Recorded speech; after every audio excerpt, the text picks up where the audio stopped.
If you don't mind sticking around, I wanted to get your reaction too on what's going down at 60 Minutes. So longtime executive producer there, Bill Owens, resigned, saying effectively, I can't be independent anymore. And 60 Minutes took the extraordinary step of calling out their own parent company. Let's go ahead and take a listen to what Scott Pelley had to say.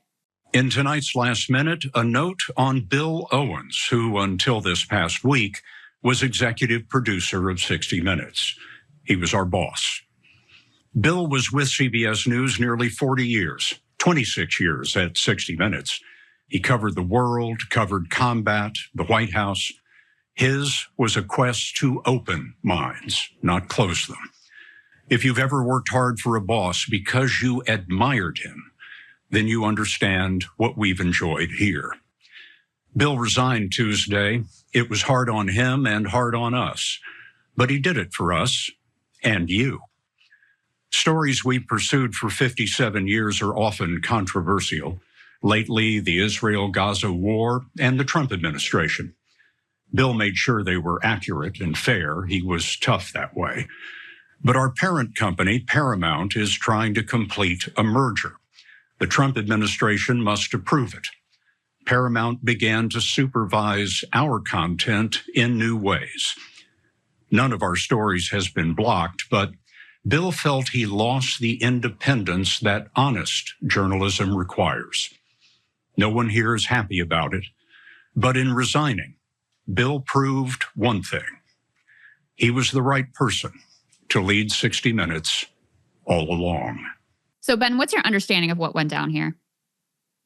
Exactly what he said and exactly as it seems. So in particular, what Max Tani, my colleague at Semaphore, reported was that Sherry Redstone, who owns the company, had started to ask for information about what was, what kind of mean thing they might be saying about the Trump administration, which people internally took as, was brand new in the history of this, probably the most important news show in U.S. history, and which they interpreted accurately as the parent company getting nervous that Donald Trump would, react to a story by blocking the merger and trying to figure out how to navigate that. And 60 Minutes, I didn't realize this, but I think he was only the third executive producer of 60 Minutes, period. And Ben, maybe you can speak to a little bit about how significant it is, particularly that this happened at 60 Minutes in the whole Paramount CBS universe, because it seems like 60 Minutes has traditionally sort of been maybe a bulwark against those types of winds that shift. Yeah, I don't know. I think we all, I came up in a media universe where there were kind of fringy groups on the right and the left who would complain that the owners of media were pulling the strings, there was a group called Free Press, which is on the left, kind of Naderite groups. And and if you worked in media, you'd be like, you're crazy. That's not how it works. I've never had my owner bother me about anything. There's a strong tradition of separate, here, that you're kind of the journalists are left alone from newspapers, television, magazines, whatever, and if it happened even in the tiniest way, it would be a huge scandal.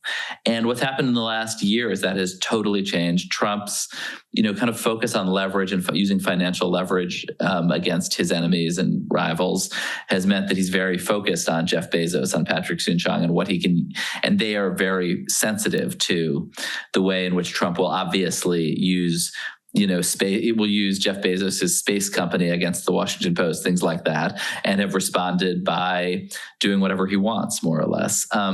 Incredibly effective. And I think you see that, Trump went after the Time Warner AT&T merger in his first term, lost the case, but did a lot of damage. And I think it's CNN, which was inside Warner. They interpreted that as as a response to they didn't like their coverage. The government has a ton of power, the FCC. And Brendan Carr has totally openly said that in his view, the Biden administration behaved in inappropriate political ways. And so the Trump administration is planning to behave in inappropriate political ways. He literally said that to me.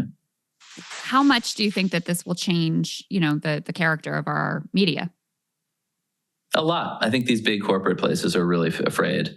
And by the way, are already very weak. Part of it, of course, is that if 60 Minutes were and if Paramount, if CBS, if whatever kind of collapsed, merged parent company there were, as it was 30 years ago, a massively profitable juggernaut that could afford to tell the president to screw himself, it would.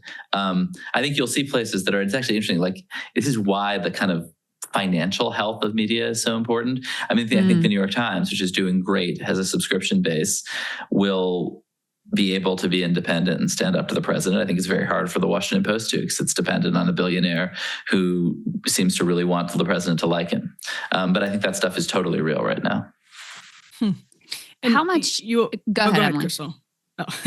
Well, yeah, I was just, maybe we were going to ask the same question. It's just, this was in the report a bit, but how much was this reflective of discomfort with Israel-Gaza coverage versus Trump coverage? It seems like there was a little bit of both going on.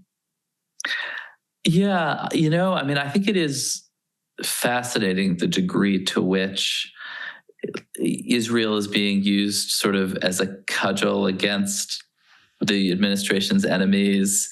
I don't think that's why the Trump administration and why conservatives, like that's not the sort of pre-existing reason that they're upset at universities, which they think are too left-wing and which are very left-wing, but it's sort of the issue that has come to hand and the one that they're beating them with.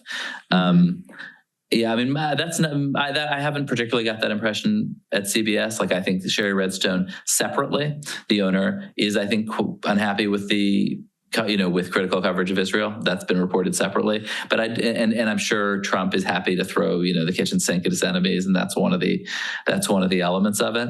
But I don't think that's, fundamentally what's driving it. Maybe it's Trump's concern for, that coverage of Israel-Gaza be straight up the middle, but I don't think that's his main concern. We've seen with some of the other civil society groups, like with the law firms, we've seen with universities, where there was an initial instinct to just completely capitulate to the Trump administration. And now there seems to be a little bit more backbone starting to grow. Do you see any sign of that with media organizations, or do you feel like it just comes down to who has the finances to weather the storm? Yeah, I think, Trump has seen his his momentum collapse in the sense that he could kind of run the table and do anything, sort of collapse with the tariffs, with the sort of debacle of the tariff rollout. And so, that has affected things a lot. I think also, I think that these places underestimated, whether it's Paul Weiss or Columbia, the internal backlash they'd get from capitulating, from students, from donors, from lawyers, right? Like every big law firm that did not capitulate is currently poaching Paul Weiss's associates, right? Because it's embarrassing to work there. And, honestly, I think even if you agree 100% with the criticisms, it's embarrassing to work there.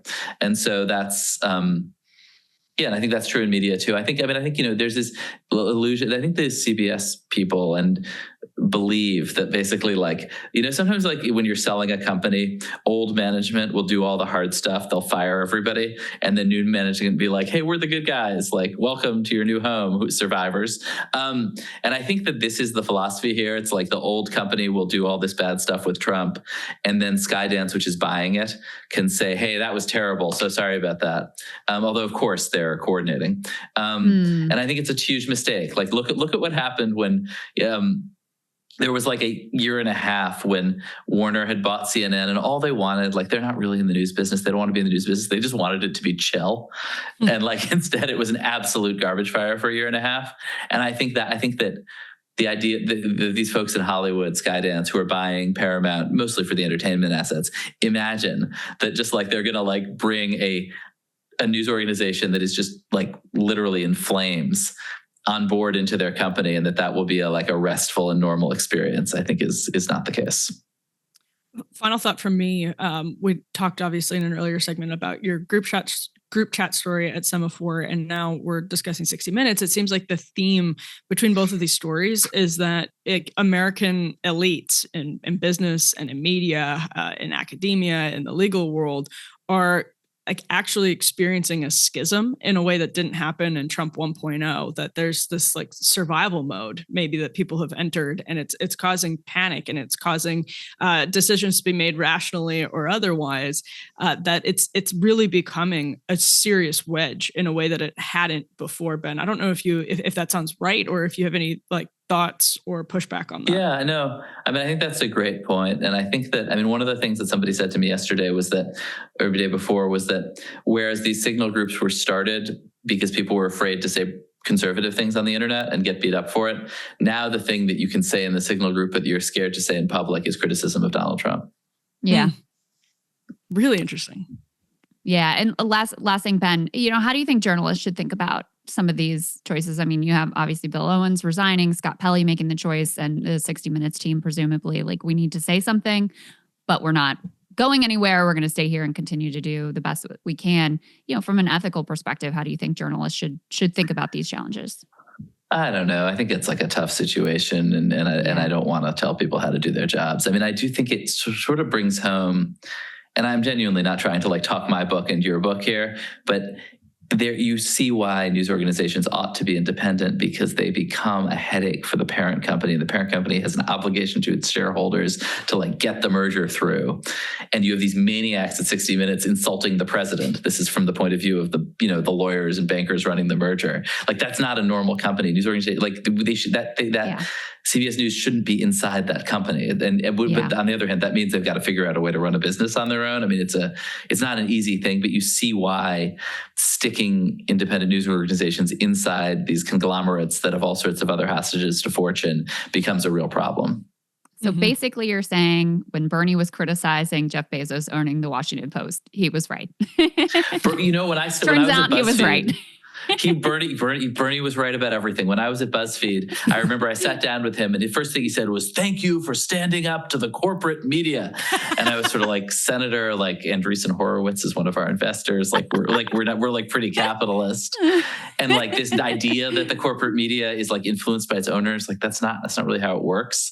And I think he's been totally vindicated. He was like, the billionaires are paying for the listicles? You're telling me that? I'm not sure he was a reader. And I think he may have confused us with, there was a left-wing site called Buzz Flash.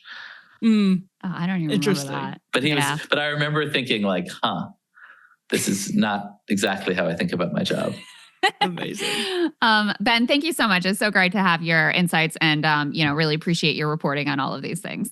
Hey, if you like that video, hit the like button or leave a comment below. It really helps get the show to more people. And if you'd like to get the full show ad-free and in your inbox every morning, you can sign up at breakingpoints.com. That's right. Get the full show, help support the future of independent media at breakingpoints.com.